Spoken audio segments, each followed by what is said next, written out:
Sí, ya está. Vale, buenos días a todos y a todas. Retomamos la jornada después de esta breve pausa para almorzar y relacionarnos un poco socialmente, muy importante. Nada, daros las gracias nuevamente por acompañarnos a lo largo de esta mañana y vamos a dar paso a la mesa número 1, denominada Factores necesarios para la socialización, regulación conductual y cognitiva. Para ello tenemos la suerte de contar con dos grandes profesionales del ámbito, que ahora daremos paso y presentaremos, a los cuales les quiero agradecer su disposición, su labor y estar aquí con nosotros esta mañana compartiendo experiencia, conocimiento y tiempo.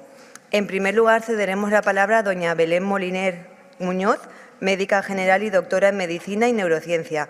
Ella es experta en neurorehabilitación, cognición social, diagnóstico y tratamiento de las alteraciones de conducta de personas con daño cerebral adquirido. Actualmente es la directora médica de IRENEA, Instituto de Rehabilitación Neurológica de Valencia. Y en segundo lugar contamos con don Igor Bombín González.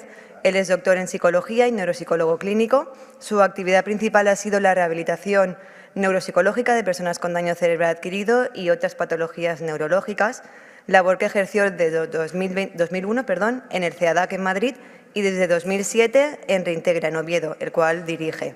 Actualmente también es presidente de la Sociedad Asturiana de Neuropsicología. Reintegro nuestro agradecimiento a ambas personas que están aquí, ambos profesionales, y vamos a ceder la palabra a Belén, pero antes recordar también a las personas que nos estáis siguiendo en streaming que podéis hacer vuestras preguntas a través del teléfono que va a ir apareciendo en la pantalla durante todo el desarrollo de las jornadas. Muchas gracias y Belén, por favor.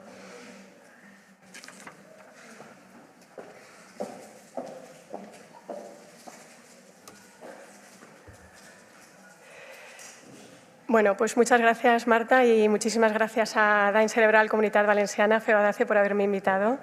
Gracias a Amalia, Ana, Balma y Dolors.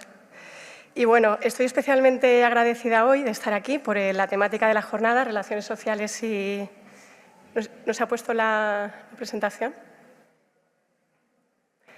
Relaciones Sociales y Salud Cerebral. Mi tesis doctoral versó acerca de la cognición social en daño cerebral y es de lo que voy a hablaros hoy aquí. Bueno, el ser humano es un ser social por naturaleza. La cognición social se define como la cualidad personal que nos permite reconocer las emociones y los pensamientos de los demás para poder extraer normas de comportamiento social y generarnos un sistema de valores con el que manejar nuestra vida. El ser humano desarrolla su ser y su personalidad en sociedad. El sujeto social es el individuo que es consciente de su realidad y decide agruparse con otras personas para mejorar su posición individual y su posición social. Tiene una función fundamentalmente adaptativa. Neurobiológicamente está asociada al córtex prefrontal y desde el 2013 es un dominio neurocognitivo reconocido en el DSM-5. Veíamos en la definición dos funciones fundamentales que tiene la cognición social. Por un lado, nos permite extraer normas de comportamiento social, aprender a comportarnos y, por otro lado, generarnos un sistema de valores con el que nosotros manejaremos nuestra vida, que formará nuestra personalidad. ¿Por qué decidimos nosotros en IRENEA ponernos a estudiar la cognición social? Que al final derivó en mi tesis doctoral. Bueno, habíamos observado un número significativo de pacientes que hacían un proceso de rehabilitación muy bueno, lograban adquirir un buen nivel físico, cognitivo, pero no lograban reinsertarse, ni a nivel social, ni a nivel emocional, ni a nivel laboral. La cognición social estaba alterada. A partir de ahí pensamos en distintas hipótesis que podían estar detrás. Pensamos que podía ser la conciencia de enfermedad, la alteración de la conducta. De hecho, para nosotros era la hipótesis más probable que estuviera detrás. O el reconocimiento de las emociones en las caras de los demás, que ahora veremos que está en la base siempre de todos los modelos explicativos de la cognición social. Hasta la fecha, del 2017 al 2020, que fue cuando hicimos todo este estudio, no habían muchos estudios, no había mucha bibliografía al respecto que relacionaran alteración de conducta y conciencia de enfermedad con cognición social. Bueno, vamos a hablar un poquito de la cognición social. Es un concepto muy reciente. Hasta el año 2000 no se definió. Los primeros que se metieron en ello fue el proyecto Matrix, que estudió y definió las alteraciones que presentaban las personas con esquizofrenia para comportarse a nivel social.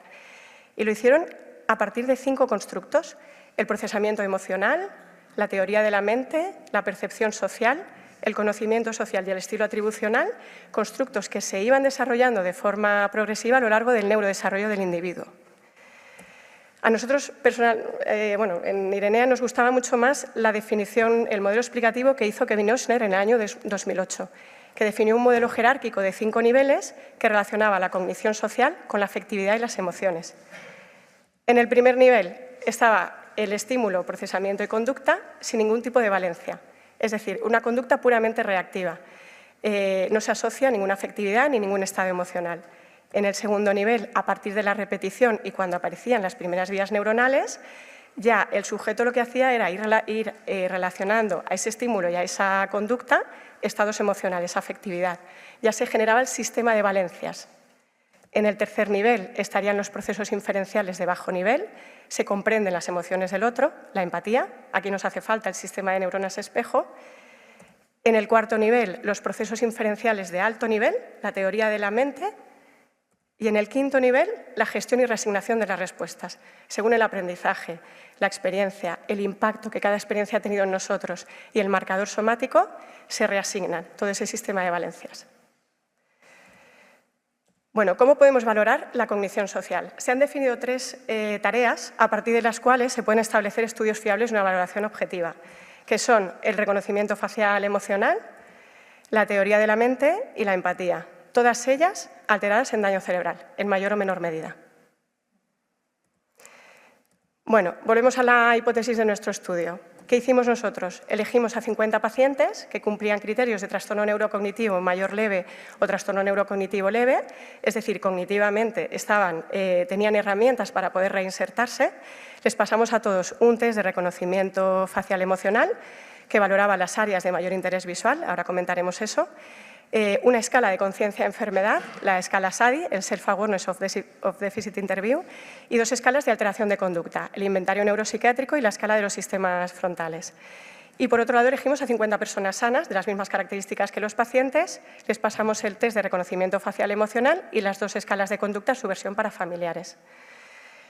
Bueno, vamos a empezar viendo qué pasó con el tema de las emociones. Bueno, las emociones son la base de la conducta humana. Las emociones básicas se diferencian entre sí porque presentan una expresión gestual, una base neural y una función adaptativa diferenciada. Son universales. Todos los seres humanos del planeta las compartimos, todos, independientemente de todos los factores que nos diferencien, las emociones básicas las compartimos. Se han hecho muy famosas con la película Inside Out, intensamente, que seguramente que todos habéis visto. Son estas: alegría, sorpresa, tristeza, miedo, asco e ira. Y si se juntan con la cultura, con el entorno, los procesos perceptivos individuales y la capacidad biológica de cada uno, entonces sí se generan los esquemas emocionales individuales de cada uno. Bueno, ¿cuáles son los pasos para procesar una emoción? Lo primero de todo que tenemos es percibirla. Nos tiene que entrar la emoción, ¿vale? Después ya se genera el disparo, la ejecución y el estado. Hay 2 vías de percepción, la vía visual y la vía auditiva. Sobre todo se han hecho muchos estudios por la vía visual.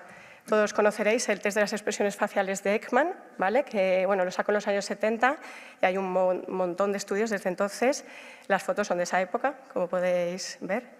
Y nosotros lo que hicimos fue, utilizamos un sistema de eye tracking, les poníamos una especie de gafas, tanto a los pacientes como a las personas sanas que pasaron el estudio, que permitía detectar el movimiento del ojo en la pantalla, ¿vale? Cómo se iba moviendo el ojo para detectar esa cara. Y elegimos a 4 actores, son estos de aquí, de la base de datos de la Karolinska Directed Emotional Faces. Salían en un primer momento la cara en la pantalla, a los 5 segundos se hacía un ladito y salían las 6 opciones de respuesta, ¿vale? Las 6 emociones básicas y la emoción neutra, habían 7 opciones de respuesta. Bueno, el patrón visual es el conjunto de puntos en donde se fija la mirada para obtener información de un estímulo visual, que eso es lo que podíamos ver con el eye tracking. En el caso de una emoción facial, se ha visto que hay 3 áreas fundamentales de interés visual, que son ojos, nariz y boca. Un área de interés visual se define porque hay un mayor número de fijaciones visuales y más tiempo de fijación visual. Y luego, en sujetos con daño cerebral, el reconocimiento emocional sí se había visto que estaba alterado, como hemos visto antes, sobre todo para las emociones negativas. Bueno, ¿Qué obtuvimos nosotros? ¿Qué resultados obtuvimos? Si os fijáis en esa gráfica, veréis que la columna azul son los controles, las personas sanas, y la columna naranja son los pacientes, las personas con daño cerebral. En todas las emociones veis que las reconocen un poquito menos, ¿vale?, que las personas sanas. De hecho, bueno, el 80% de las personas sanas de los controles acertaron las emociones frente al 74% de los pacientes. Y esa diferencia fue estadísticamente significativa. O sea, sí que reconocían peor las emociones, sí que la cognición social estaba alterada. Por emociones, el miedo, os fijáis que fue la peor reconocida de todas y la que mejor reconocieron fue la alegría y la sorpresa, ¿vale? Pero el patrón visual fue normal. Era igual en personas con daño cerebral que en personas sanas. ¿Vale? Entonces, bueno, las conclusiones fueron estas. Los pacientes efectivamente reconocen peor las emociones, sobre todo el miedo, y el patrón visual fue normal. Bueno, vamos a continuar. Otra vez, ya hemos visto la parte de las emociones. Vamos a ver qué pasó con la conciencia de enfermedad. Bueno, la conciencia de enfermedad ya sabéis que es la capacidad para reconocer los déficits derivados del daño cerebral en toda su magnitud. Tradicionalmente siempre se ha descrito un decalaje entre los déficits físicos y los cognitivos y de conducta. Los pacientes te reconocen mucho mejor lo que les pasa a nivel físico y les cuesta más lo cognitivo y lo conductual. Es una alteración neuroconductual muy frecuente, factor pronóstico de la recuperación y del nivel funcional posterior, como dicen los estudios, y se valora con escalas. Según la teoría jerárquica de la conciencia de enfermedad, habrían 3 niveles. En un primer nivel estaría la conciencia intelectual. El paciente es capaz de reconocer los déficits físicos, cognitivos y de conducta. En un siguiente nivel, la conciencia emergente. Esos déficits, ¿qué repercusión le generan en su día a día? ¿Qué le provocan? Y en el tercer nivel de todos, la conciencia anticipatoria. Permite establecer proyectos a futuro, con los déficits que tiene y la repercusión funcional que le provocan en su día a día, qué puedo esperar de aquí a 6 meses, de aquí a 1 año, de aquí a X tiempo. Y bueno, he puesto esta foto del vestido del rey, del cuento de Andersen, del traje nuevo del emperador, o, bueno, creo que se llama, porque lo solemos utilizar muchísimo para explicarlo, bueno, para trabajar la conciencia con los pacientes y también con las familias. Bueno, ya hemos visto que los pacientes con daño cerebral presentan alterada la conciencia de enfermedad, sobre todo los 2 niveles más altos, la emergente y la anticipatoria. Hay estudios que hablan hasta de un 66%. Y lo que nosotros obtuvimos fue 30 pacientes con mala conciencia de enfermedad global. La conciencia de enfermedad alterada la veis en naranja. Hay un 30% de pacientes con mala conciencia de enfermedad global. En la conciencia de déficits, en la intelectual, habría un 23%, aproximadamente un 22,7%, y en la conciencia anticipatoria un 36%. ¿Vale? Bueno, voy a poneros ahora 2 vídeos. El vídeo de 2 pacientes de nuestro centro de Sevilla. Una paciente con mala conciencia de enfermedad, que todavía tiene mucho lío, ahora lo veréis, y otra paciente que se ha trabajado mucho con buena conciencia de enfermedad. Las 2 entraron en nuestro estudio. No sé si se oye. Espera. Creo que te lo tenía que haber dicho, disculpa. Un segundo. Tengo que cambiar una cosa. Un segundo.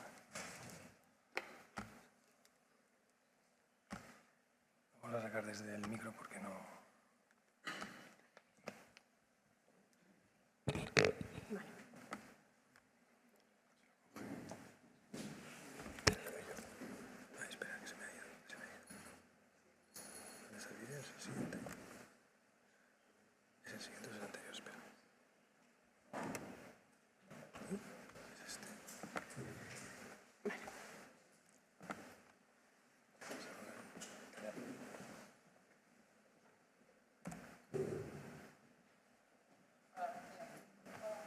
¿Oís algo? Pues vamos a empezar. Unas preguntillas que yo te voy a hacer y tú me contestas. ¿Se oye? ¿Notas algún cambio en cómo eres ahora respecto a cómo eras antes del accidente? Ahora me veo yo más responsable que antes y antes me daba igual todo. ¿Tú crees que algunas de tus facultades han cambiado después del accidente? Sí. Pues se puede. ¿Qué, por ejemplo? Bueno, pues da igual, Porque antes repito. hablaba, insultaba mucho y ahora no, ahora hablo mucho menos. ¿Tú crees que la gente que te conoce ha notado algún cambio? ¿Qué cambios crees que notan? Como por ejemplo mi amiga, que no soy la misma de antes, pero que sigo siendo yo. Y nada, pues le digo a quien le guste bien, a quien no le guste. ¿Tú crees que ha cambiado algo a nivel físico?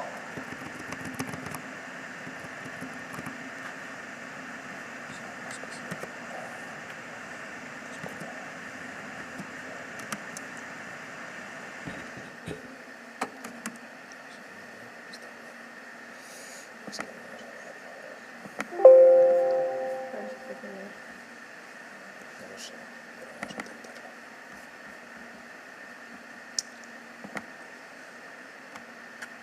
¿Lo voy a poner? Si soy capaz. Hola, Rocío. Hola. Venga, pues vamos a empezar. ¿Vale? Unas preguntillas que yo te voy a hacer y tú me contestas. ¿Vale? Vale. ¿Tú notas algún cambio en cómo eres ahora respecto a cómo eras antes del accidente? Hombre, ahora me veo yo más responsable que antes y antes me daba igual todo. ¿Tú crees que algunas de tus facultades han cambiado después del accidente? Sí, ¿Qué? Por ejemplo. porque antes hablaba, insultaba mucho y ahora no, ahora hablo mucho menos. ¿Tú crees que la gente que te conoce ha notado algún cambio? ¿Qué cambios crees que notan? Por ejemplo, mi amiga, que no soy la misma de antes, pero que sigo siendo yo. Y nada, pues le digo a quien le guste bien, a quien no le guste.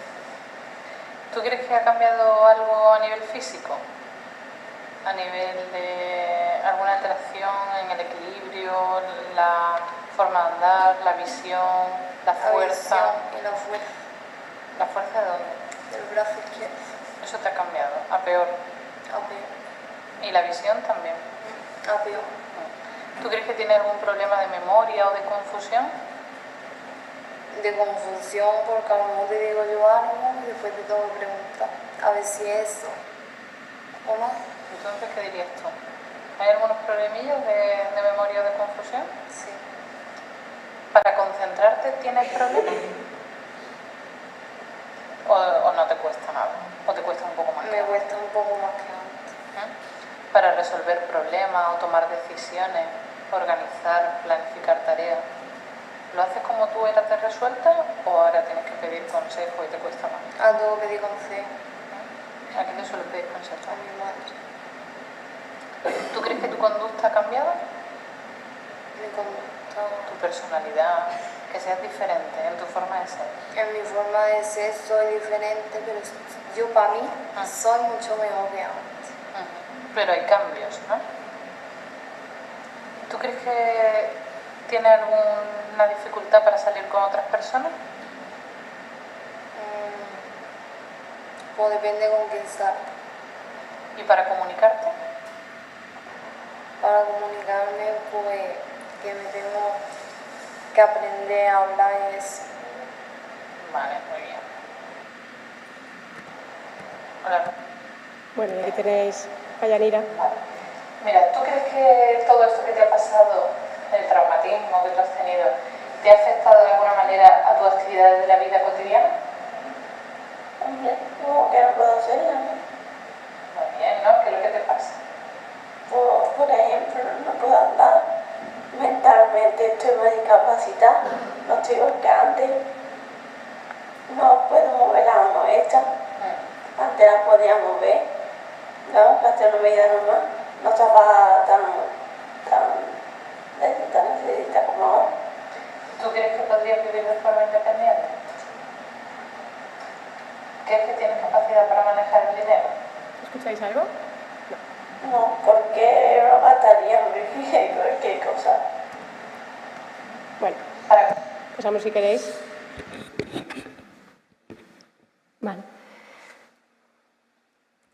Vale, pues vamos a continuar. No sé si esto está muy alto. Vale. Vamos a ver ahora la última de los tres factores que nosotros hipotetizábamos que podía estar detrás, la alteración de conducta. Bueno, las alteraciones de conducta se definen como cambios en la forma de comportarse después del daño cerebral. Persisten en los pacientes con daño cerebral. De todas las secuelas, son las que peor evolucionan a largo plazo, las que menos se pueden tratar y las que mayor deterioro social provocan mucho más que las alteraciones cognitivas y físicas, y la que mayor sobrecarga provocan en las familias y en los cuidadores. ¿Vale? Digamos que de todas son en las que menos nos vamos a poder meter, ¿vale? Las que menos van a mejorar. Bueno, la conducta la definiríamos, yo creo que todos sabéis, conjunto de actos, comportamientos exteriores de un ser humano, susceptible de ser observada por el entorno, compuesta por actitudes corporales, gestos, lenguaje, acciones, ¿vale? Todos conocéis a Phineas Gage, el paciente con daño cerebral más famoso de la historia. Sufrió y precisamente se hizo famoso por eso, por ese cambio de personalidad tan severo después del daño cerebral que sufrió. Ya sabéis, bueno, sufrió un accidente laboral, una barra de hierro se le metió por el maxilar izquierdo y salió por el frontal derecho, y su entorno, su familia y el médico que lo siguió observaron eso, ese cambio de personalidad tan severo. De hecho, el Dr. Harrow lo presentó en la Sociedad Médica de Massachusetts, ya ha podido pasar a la posteridad.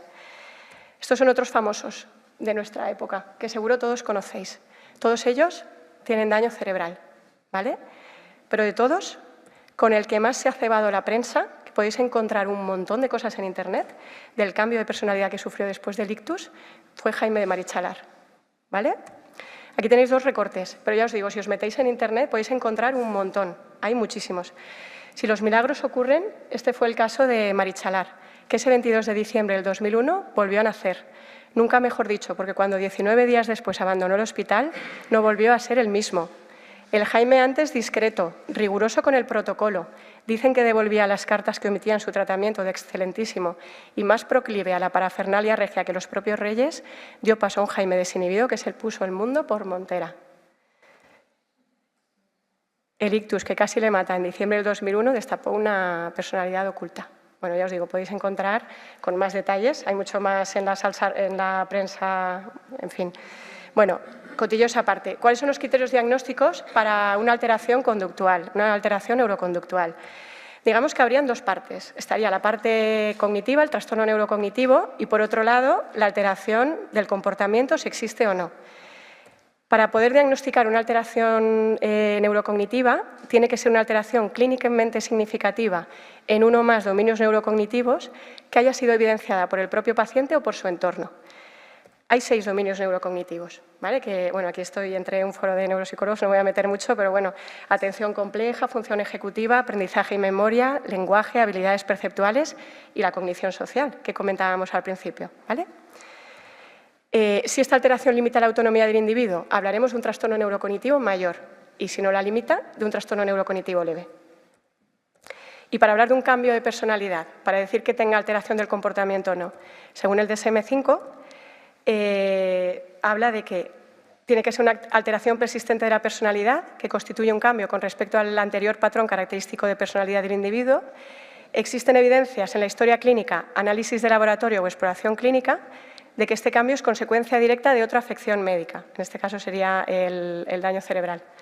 Esta alteración no se produce en el contexto de un síndrome confusional, ni se explica por otro trastorno mental, y la alteración causa un malestar clínicamente significativo o deterioro en lo social, laboral u otras áreas del funcionamiento.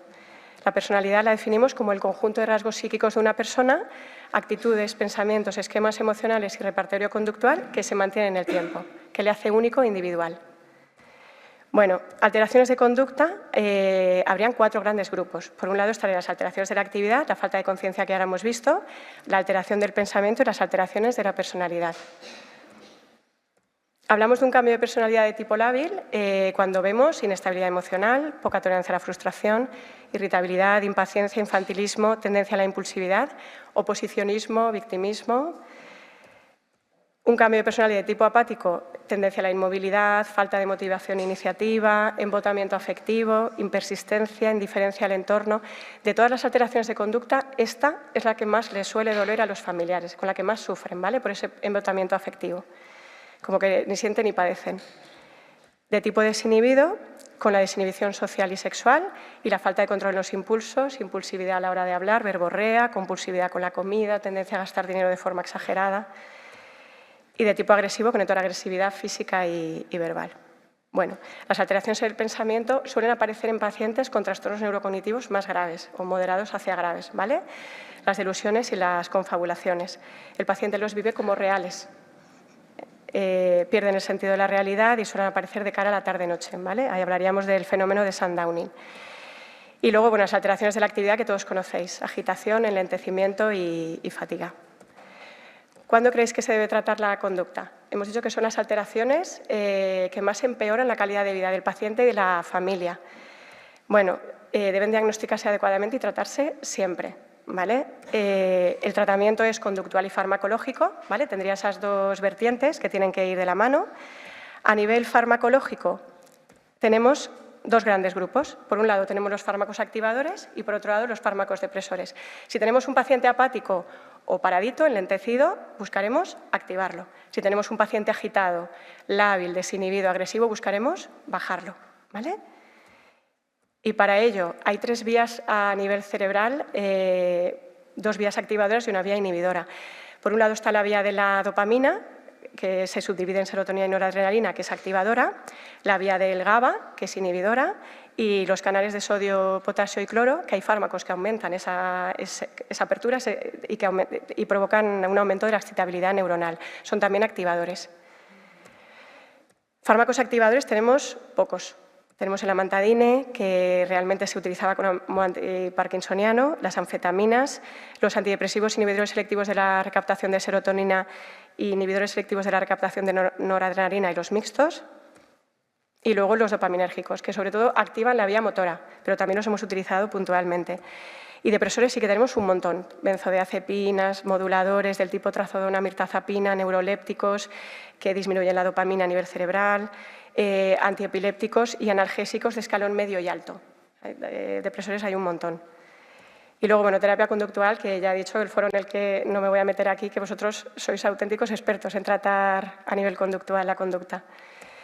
Y bueno, ¿qué vimos nosotros en nuestro estudio de las alteraciones de conducta? Ya hemos comentado que las medimos con 2 escalas, con el inventario neuropsiquiátrico y con la escala de los sistemas frontales. Pasamos la escala a los pacientes y a los familiares en su versión para familiares. Lo que vimos fue, esta es la gráfica del NPI, ¿vale? Del inventario neuropsiquiátrico. La alteración de conducta más prevalente fue la labilidad, en el grupo de los pacientes que habíamos elegido, seguida por la apatía. Y para la escala de los sistemas frontales, que mide las 3 disfunciones frontales, la apatía, las funciones ejecutivas y la desinhibición, sobre todo, con mucho, la más prevalente de todas fue la apatía. Bueno, los resultados. Nuestro trabajo correlacionó positivamente la conciencia de enfermedad y la cognición social, pero para la alteración de conducta no correlacionó en todos los casos. Algo sorprendente porque nosotros pensábamos en todo momento que era la principal hipótesis, la principal culpable. Para la apatía y la labilidad, de hecho, que fueron las alteraciones de conducta más prevalentes, como hemos visto, no apareció significación estadística. Y el reconocimiento emocional hemos visto que estaba alterado, pero el patrón visual era normal, la fijación era normal. A partir de ahí, bueno, la protagonista era la cognición social en la que nos teníamos que centrar y la relevancia clínica que hemos establecido. Bueno, hemos 2 líneas de trabajo.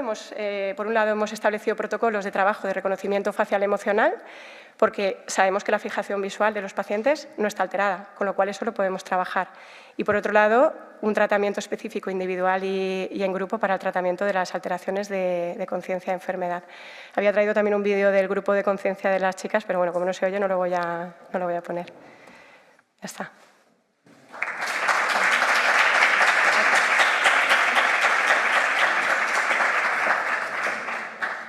Muchas gracias, Belén. Ahora luego haremos el turno de preguntas. Damos paso a Igor, a don Igor, por favor.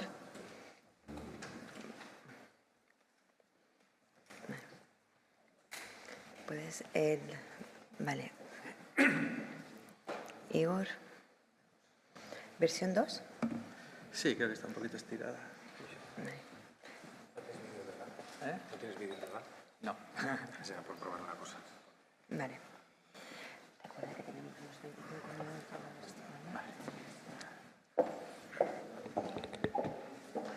Hola, buenos días.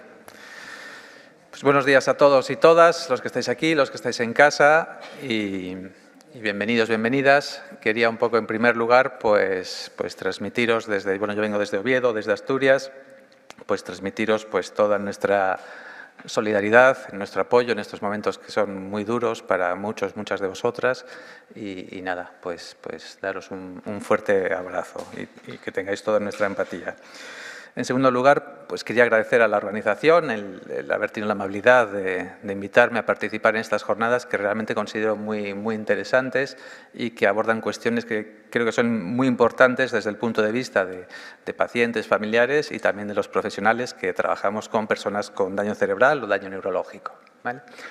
A la hora de elegir el título, espero que se me han movido un poquitín las cosas. Bueno, estaba incluso con dudas sobre dar el título y al final pues puse ese que veis ahí, que dice el nuevo yo frente al nuevo mundo, ¿quién se adapta a quién? Y es que un poco las cosas que voy a abordar, lo que quiero daros sobre todo es una perspectiva clínica, una perspectiva un poco de qué hacer en lo cotidiano, pensando algunas cosas para pacientes familiares, otras más para profesionales y bajo un marco conceptual que quizás es en lo que me voy a entretener un poquito más, sobre que implica, por un lado, reconocer el cambio del yo, el cambio de la personalidad de la persona que ha sufrido un daño neurológico y a partir de ahí cómo eso irrumpe en el mundo de esa persona, en su propio mundo, su propio yo, pero también en las personas que tiene alrededor y entonces ahí pues se formula, digamos, una disyuntiva si es el propio paciente quien ha de, digamos, cambiar eso, modularlo, adaptarse a la situación, a un mundo, ponga ahí un nuevo mundo, porque quizás ahora las cosas le resultan amenazantes, cosas, entornos en los que antes pues se resolvía bien, sin dificultad de esperar pueden suponer un reto a veces difícil de superar, o si ha de ser el entorno quien pues tiene que amoldarse a la nueva persona. Entonces sobre eso voy un poco a estructurar mi presentación. Quisiera hacer una pequeña matización antes de nada y es que de qué pacientes con daño neurológico voy a hablar. Claro, al final de hacer estas charlas pues implica pues, hacer generalizaciones y que no pueden ser extrapoladas a todos los casos. Entonces me voy a enfocar precisamente a los pacientes que quizás tengan más dificultad a la hora de esta socialización, ¿no? de conectar con las otras personas. Quizás ese subgrupo más o menos amplio, aunque bueno, comentaba antes Belén, pues que hay una prevalencia de estas dificultades bastante amplia.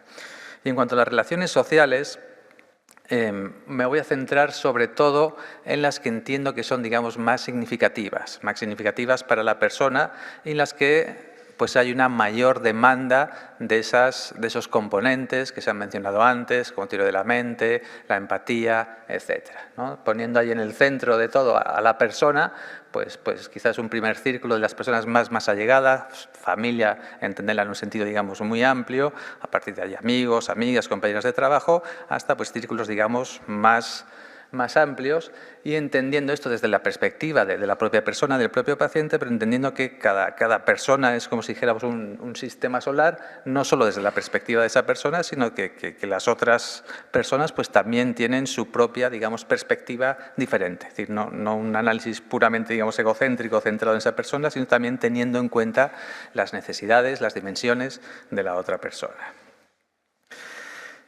¿Cuáles son los beneficios de socializar, ¿no? De las relaciones? Pues esto ya Mike Murphy lo ha explicado excelentemente y yo no me voy a entretener mucho, pero un poco sí que él ya ha señalado que es básicamente nacemos programados para eso, somos seres sociales, animales sociales y es una necesidad básica que tenemos, una necesidad como tal pues eso, que hay que cubrirla, que hay que atenderla, que al final implica el sentido de pertenencia, el sentirnos queridos y al final pues la práctica, podemos decir, totalidad de nuestras actividades se dan en grupo y es algo que buscamos y que necesitamos. Entonces es un fin en sí mismo, necesitamos socializar, pero también ya a lo largo de la mañana nos han ido explicando que también no solo es un fin.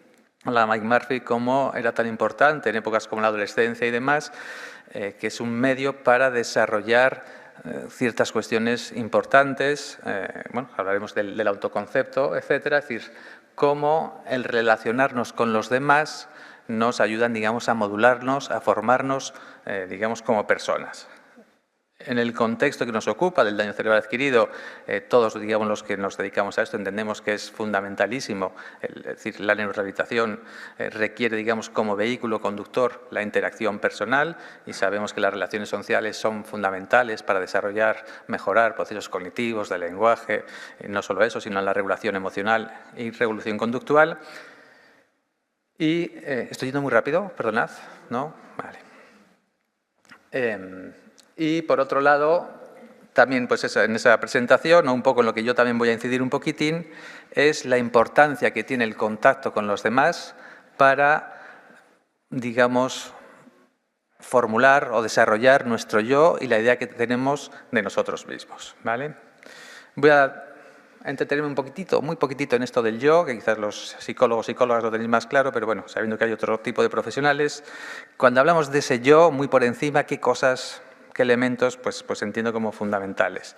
Lo que todos entendemos como esa esencia diferenciadora. Antes se habló del concepto de personalidad, esa combinación de elementos que todos más o menos tenemos los mismos, pero en diferentes proporciones y que nos hacen a cada uno de nosotros únicos y únicas, ¿no? Pues ese yo, que tenemos cierta idea, ya esto con matices, pero bueno, no podemos entretenernos ahora, de inmutabilidad. ¿Con esto qué me refiero? A que tenemos una idea, digamos, de continuidad del yo a lo largo de nuestro ciclo vital. Obviamente hemos madurado, hemos evolucionado, pero hay cosas intrínsecas de esa esencia diferenciadora que entendemos que han estado siempre con nosotros y que han ido evolucionando.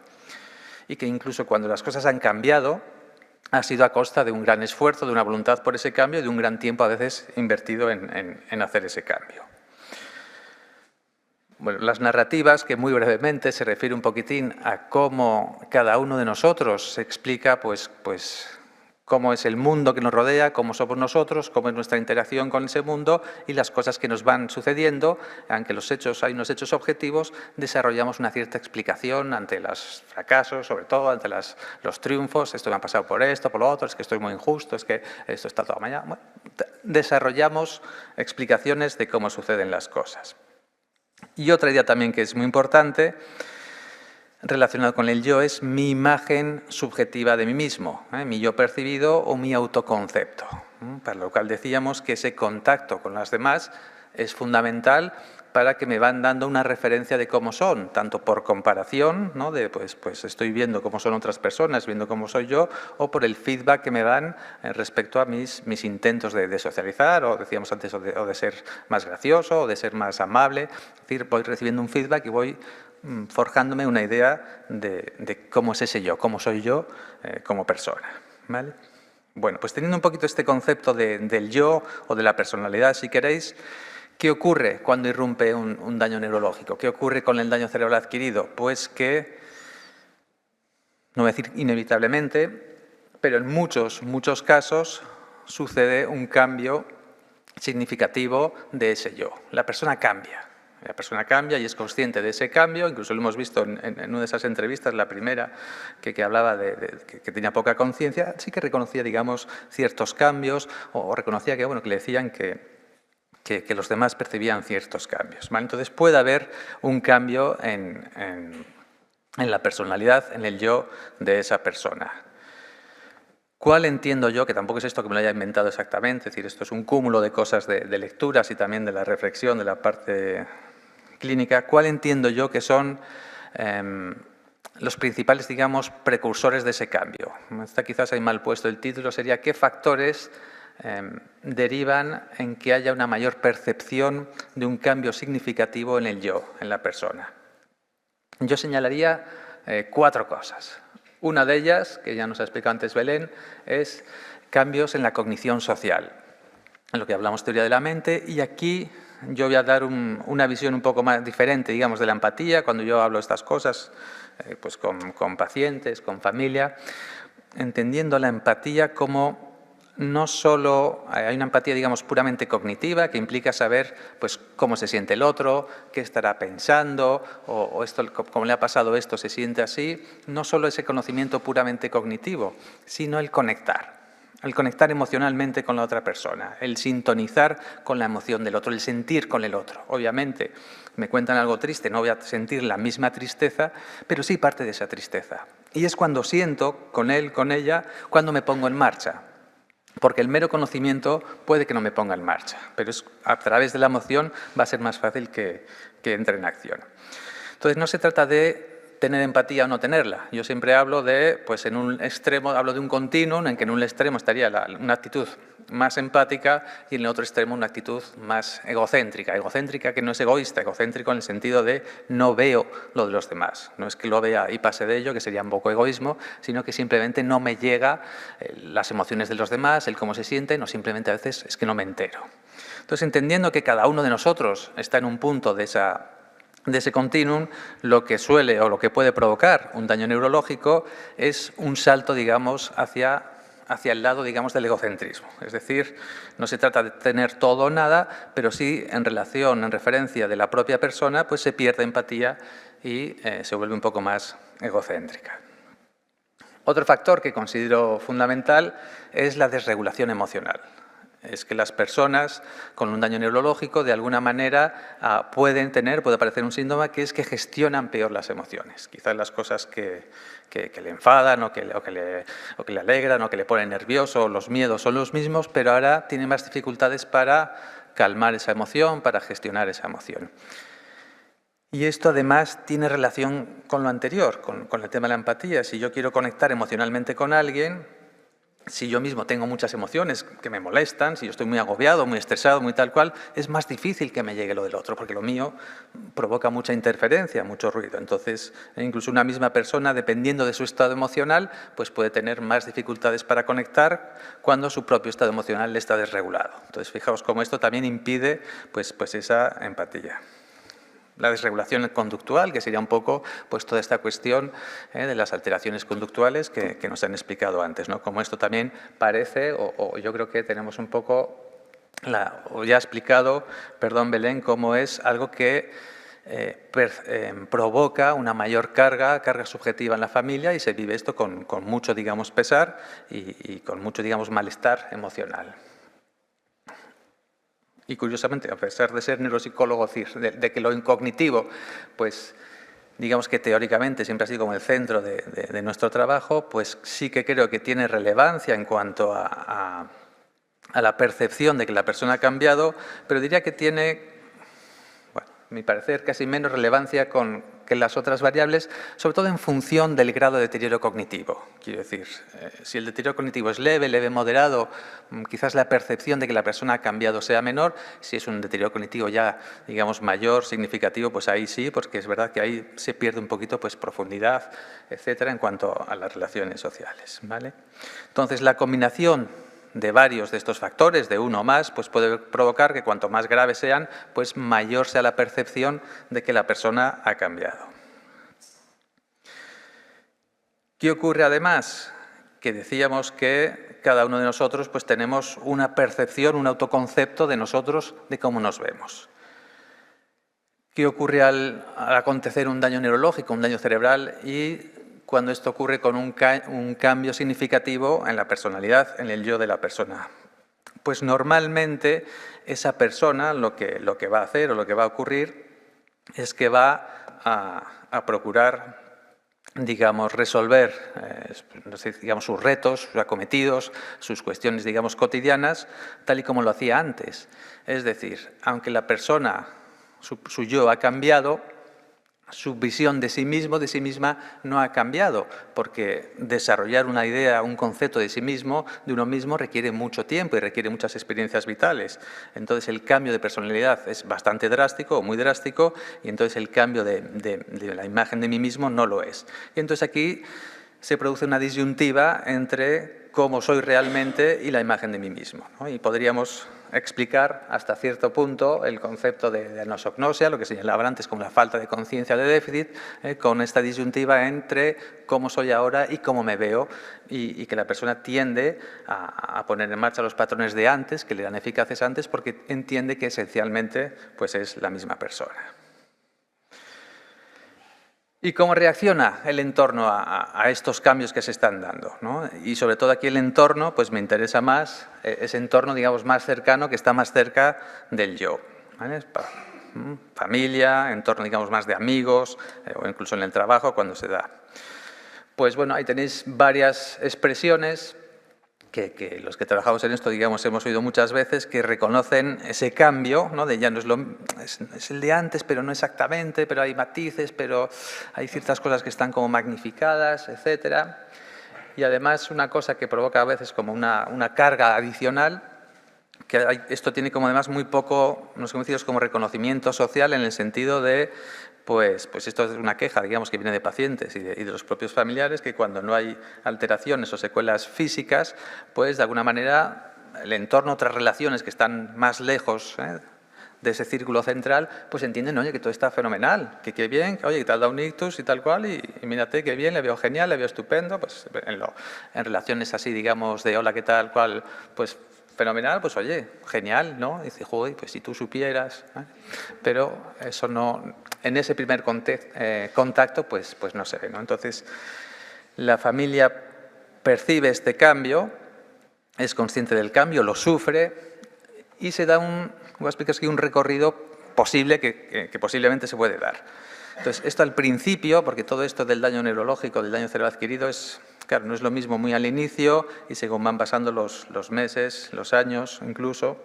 Entonces, muy al principio, normalmente la familia en la percepción de este cambio se da cuenta de que ha cambiado, pero normalmente al principio hace unas ciertas atribuciones externas al cambio. Es decir, bueno, pues porque ahora pues, joder, acaba de salir del hospital, está todavía asumiendo lo que ha pasado, entonces esto explica un poco pues que se comporte de forma extraña o que no conecte las cosas. Bueno, todavía estamos un poco, ¿no? pues recolocándonos, etcétera, etcétera, ¿no? Y hay una primera fase un poco de, bueno, las cosas ya se irán volviendo a su sitio, volviendo a su ser, etcétera, etcétera. Y pues el entorno se dirige a ese paciente con daño cerebral como lo hacía antes, ¿eh? De alguna manera podríamos decir que se dirige a su antiguo yo, a la antigua persona que estaba antes, pero que ahora mismo no está, o no está, digamos, de la misma manera.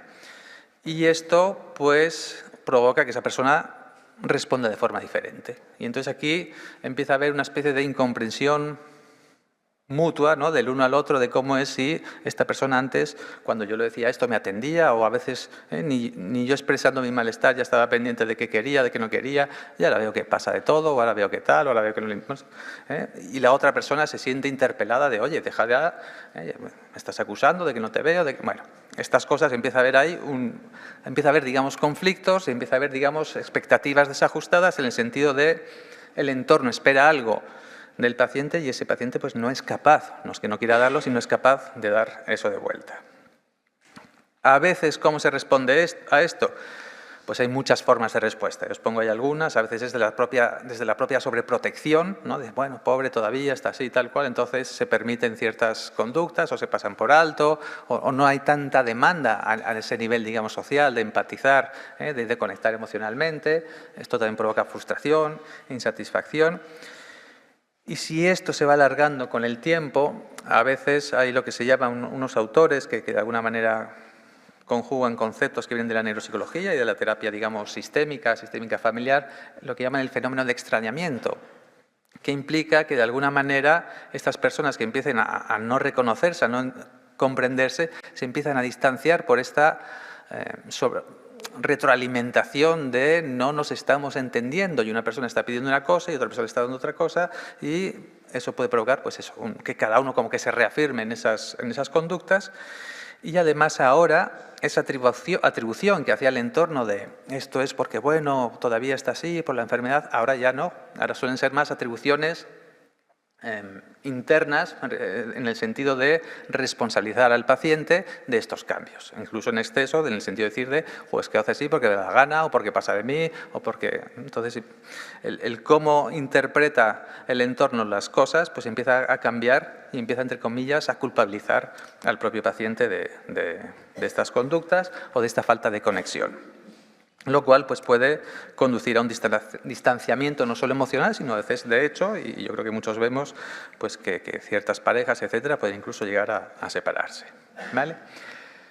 Bueno, pues esto es un poquito el planteamiento, no sé cómo deciros, la contextualización de a la hora de abordar este problema, pues un poco cómo podemos contextualizar o cómo veo yo, digamos, estas cosas. Con lo cual surge la pregunta de, ante estos cambios, ¿qué hacemos? Este, digamos, fenómeno de distanciamiento, de extrañamiento mutuo, ¿qué hacemos? ¿Hacemos como que el paciente, digamos, con daño neurológico vuelva a lo de antes, que la familia se amolde? ¿Cómo intentamos resolver estas cuestiones? ¿Vale? Pues voy a dar unas pinceladas o unas propuestas sobre esto, un poquito rápidas.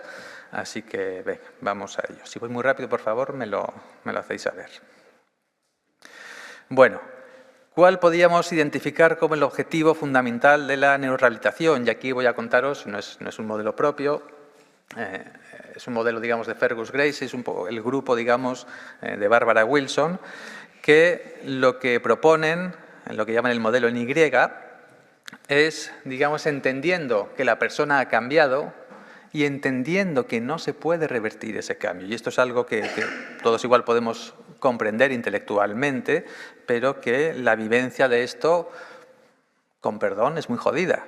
Y explicar esto al paciente y a la familia, pues es duro, y es duro no explicarlo, lo que es duro es asumirlo, es interiorizar esto y bueno, pues eso, aceptarlo como tal, ¿vale?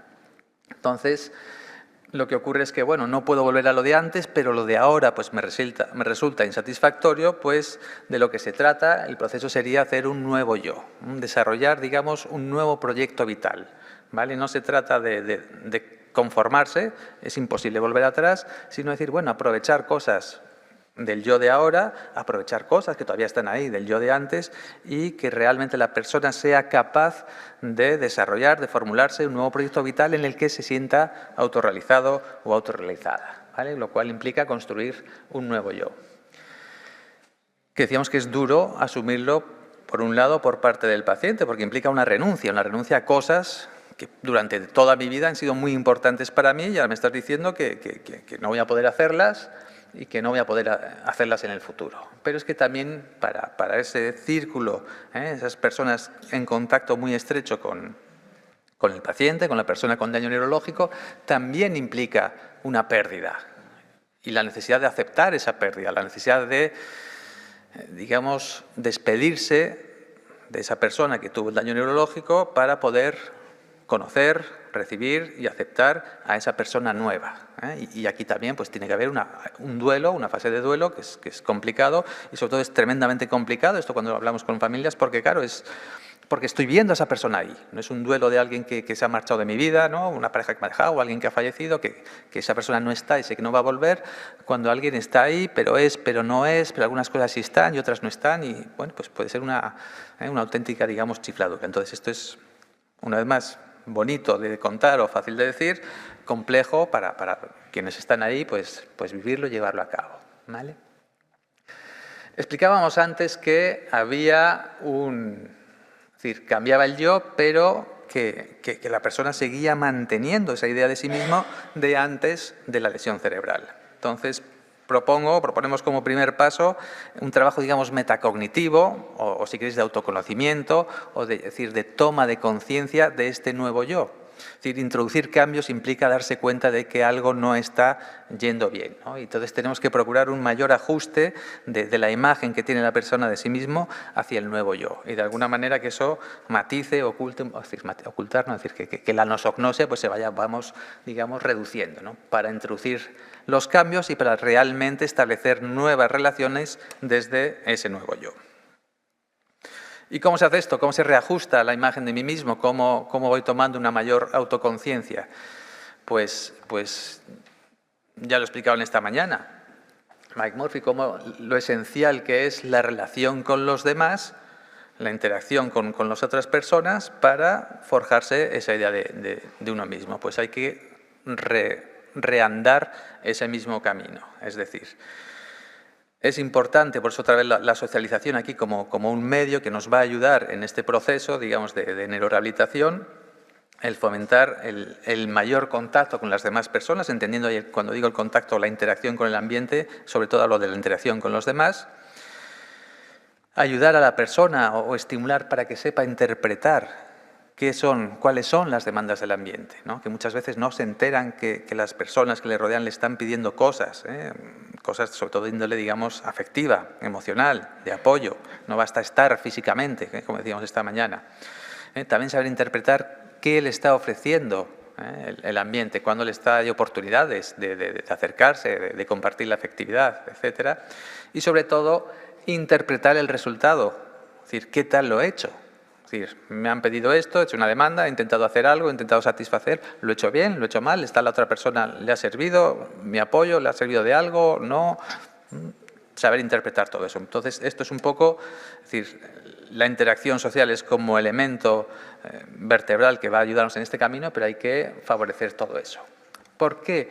Porque hay una cuestión de fondo que es, todo esto es un poco como la pescadilla que se muerde la cola.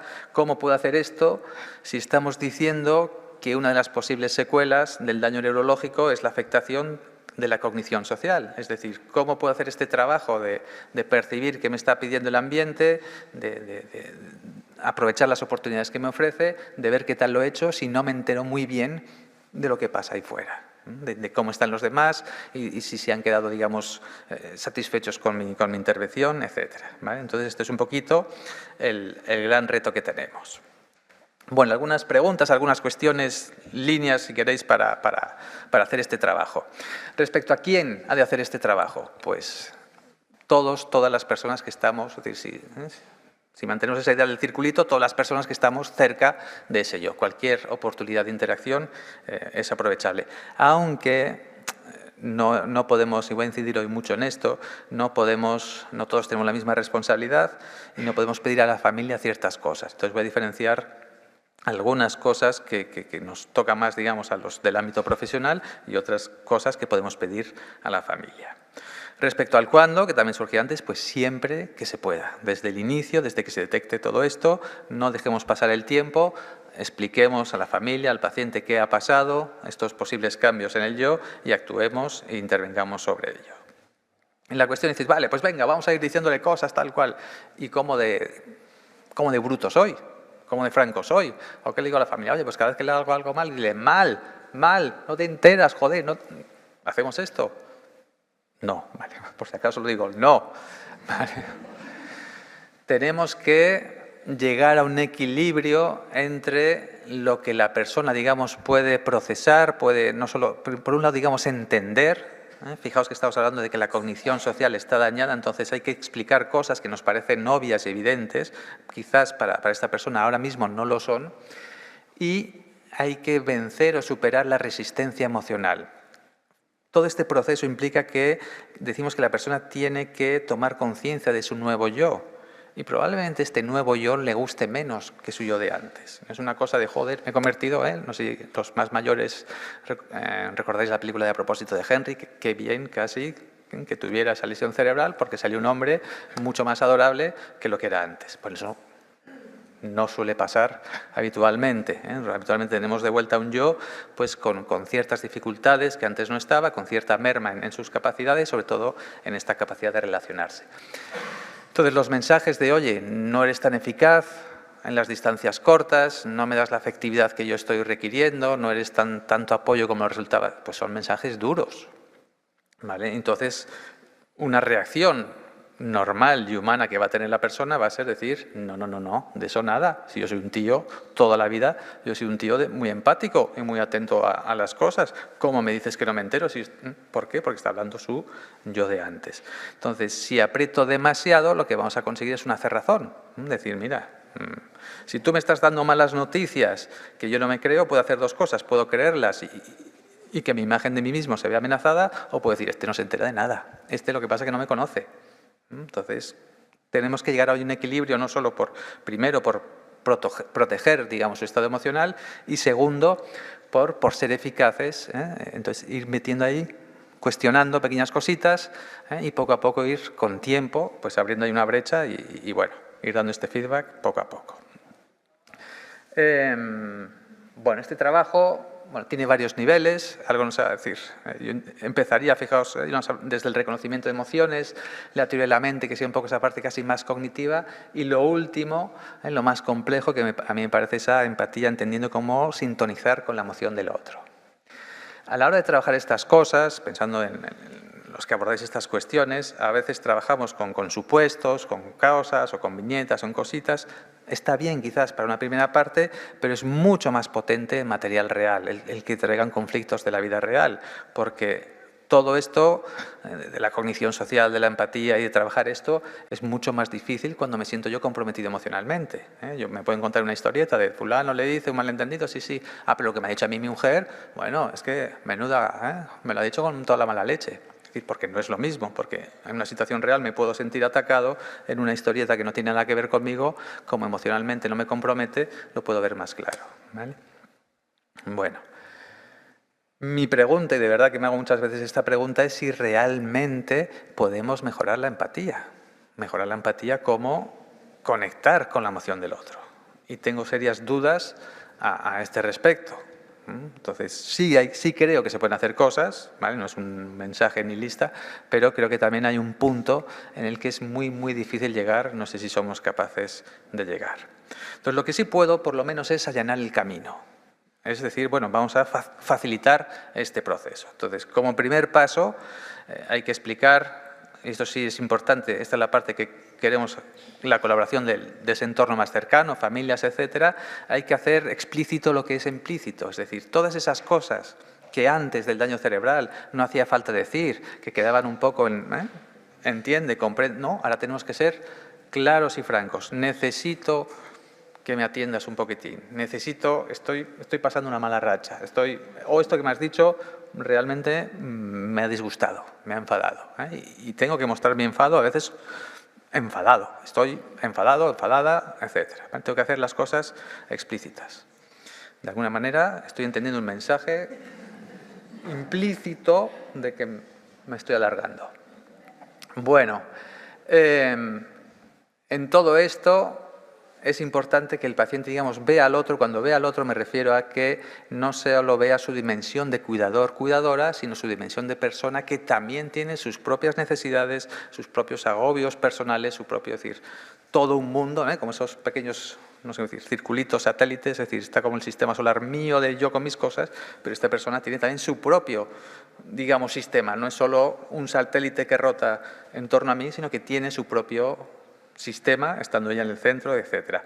Para hacer eso, ¿qué tenemos que hacer? No basta con decir, oye, necesito, un poco la pregunta que decíais antes, necesito tiempo de descanso, tal, estoy agobiado.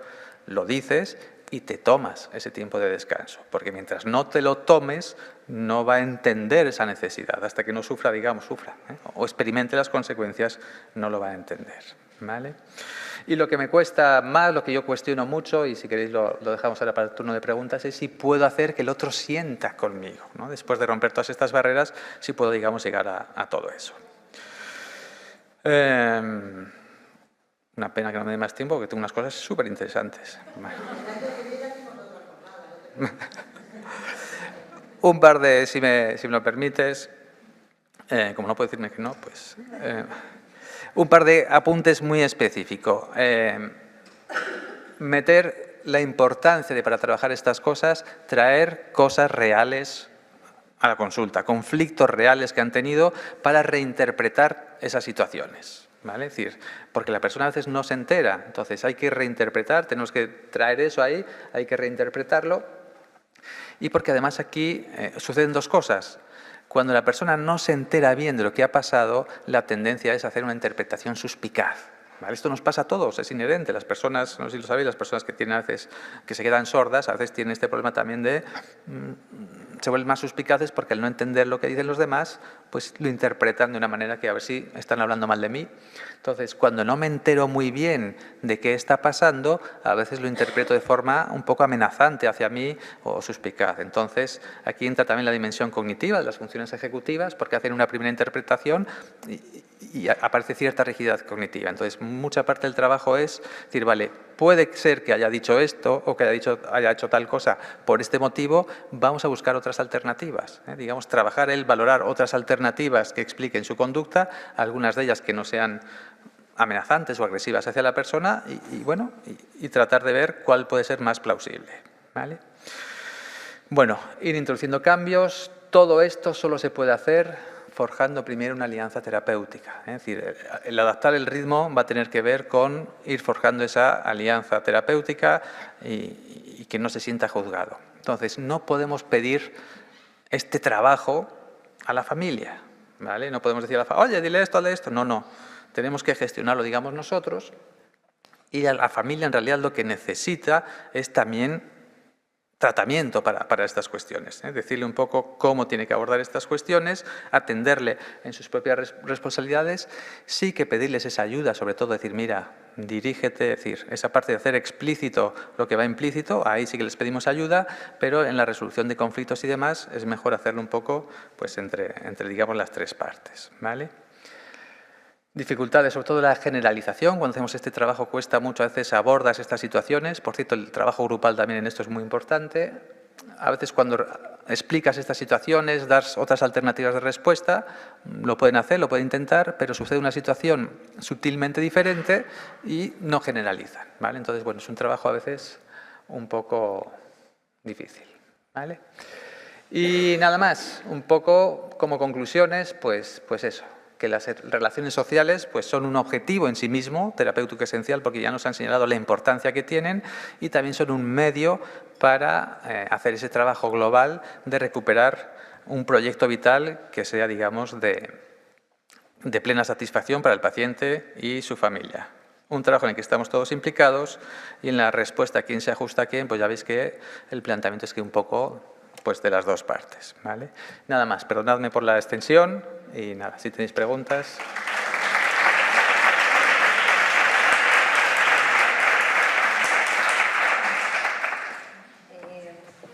Muchas gracias, Igor. ¿Hay alguna pregunta en la sala? ¿Alguien que quiera preguntarle algo a Belén o a Igor? Si no, damos paso al streaming. En sala no hay nadie, ¿verdad? Vale. Os dejo ya con Amalia y con Constance, que os irán facilitando el micro. Sí. Y si queréis, Igor y Belén, os ponéis aquí, ¿vale? Tenemos poco. Vale. Una pregunta o dos máximo, porque para no irnos de tiempo, ¿vale? vamos viendo. Vale. Belén, ¿vale?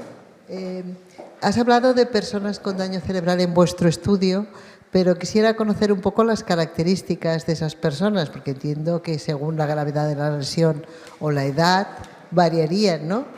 ¿Tenéis alguna caracterización del perfil de personas con DCA? Sí, en principio la edad eran mayores de 18 años, no debían tener antecedentes de enfermedad psiquiátrica y los criterios, digamos, neurocognitivos que tenían que cumplir era que fueran mayores leves o leves, es decir, que pacientes que en principio tenían posibilidad de reinsertarse a nivel social. Y con las personas sanas las elegimos muy parecidas a los pacientes para que no hubiera tampoco errores después en los resultados. Pues entre 18 y 30 años, tantos pacientes, tantos controles. Más o menos intentamos que fueran perfiles parecidos. ¿Y etiología? La etiología, todo, daño cerebral en general. Vale. Ictus, traumatismos, tumores, no hicimos distinción. ¿Pero en vuestro estudio habéis apreciado alguna diferencia? Quiero decir, tradicionalmente se ha creído que los traumatismos geroencefálicos tienen una mayor incidencia en las alteraciones conductuales, ¿no?, que frente a los ictus, por ejemplo. ¿O no lo apreciasteis eso? A ver, nosotros directamente, por no Sí. caer en esa diferenciación, digamos, por patología, elegimos directamente daño cerebral en general, que los pacientes cumplieran los criterios y ya está. Sí que es verdad que los traumatismos craneoencefálicos tradicionalmente han tenido más alteraciones de conducta, pero, por ejemplo, los ictus en hemisferio derecho, dependiendo de la gravedad también, suelen tener mucho cambio de personalidad.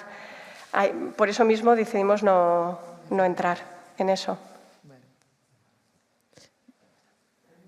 Sí, sigo. Vale, una pregunta que va un poco para los dos, pero sobre todo para Igor. Estábamos hablando de cómo abordar esa gran problemática que altera tanto la sociabilidad de las personas, ¿no? Entiendo que hay una parte que es farmacológica, de la que has hablado tú, y una parte que es de tratamiento cognitivo, de la que habéis hablado vosotros. Pero ¿qué apoyo puede prestarnos las nuevas tecnologías en esos procesos? Si es que los hay. Es que acabo de tomar conciencia de poco que voy a ser casi cincuentón y me siento ya mayor. Tengo muy poca fe. Lo digo esto porque hay un superboom de las tecnologías en el ámbito de la neurorehabilitación y personalmente no se trata de decir no a esto. Pueden ser una ayuda, pero en según qué manos y con qué uso. Siempre entendiendo que no pueden sustituir el trabajo de un terapeuta, incluso a nivel físico, que parece esto robot, es que hay un trabajo ahí de que la persona aprenda a gestionar, a controlar el movimiento, etcétera, etcétera. Pues imagínate hablando de las relaciones humanas. Entonces no veo cómo, no sé, la robótica, inteligencia artificial, nuevas tecnologías pueden ayudarnos a esto, más allá de crear escenarios o más allá de crear tal, pero al final es un trabajo, pues toda la reinterpretación, la explicación de lo que le pasa al otro, etcétera, etcétera, que como no lo haga un ser humano, no sé si estabas pensando en algún... Estaba pensando un paso más allá, me refería, por ejemplo, a electroestimulación. Vale, perdón, estaba viendo... puede ser. O sea, porque ahí, digamos, lo que hacemos es actuar un poco sobre la propia base. Pues al final la electroestimulación lo que es un facilitador, ella lo puede quizás razonar mejor que yo, pero sería, entre comillas, similar a lo farmacológico. Lo que haces es alterar la excitabilidad de las neuronas, etcétera, etcétera. Entonces, quizás estás creando un escenario en el que el cerebro es más susceptible de cambiar. Entonces, combinar eso con el trabajo, digamos, iba a decir clásico o tradicional, me parece bien, porque al final eso facilitas, creas un entorno que igual haces que sea todo más moldeable, pero nunca como sustitución. Pues, a ver, en Irenea la verdad es que a nivel de alteración de conducta y cognición social, nuevas tecnologías hemos metido poco.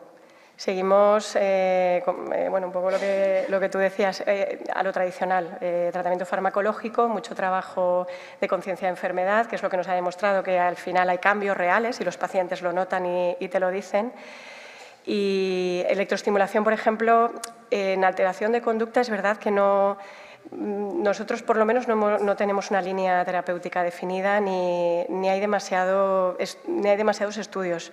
Sí que hay mucho, por ejemplo, en brazo, hay mucho pero lo que es a nivel conductual y a nivel de cognición social y demás, es verdad que en eso no nos hemos metido. No sé si Carmen, ¿quieres añadir algo? No, porque te veía... Vale. ¿Tenéis alguna pregunta?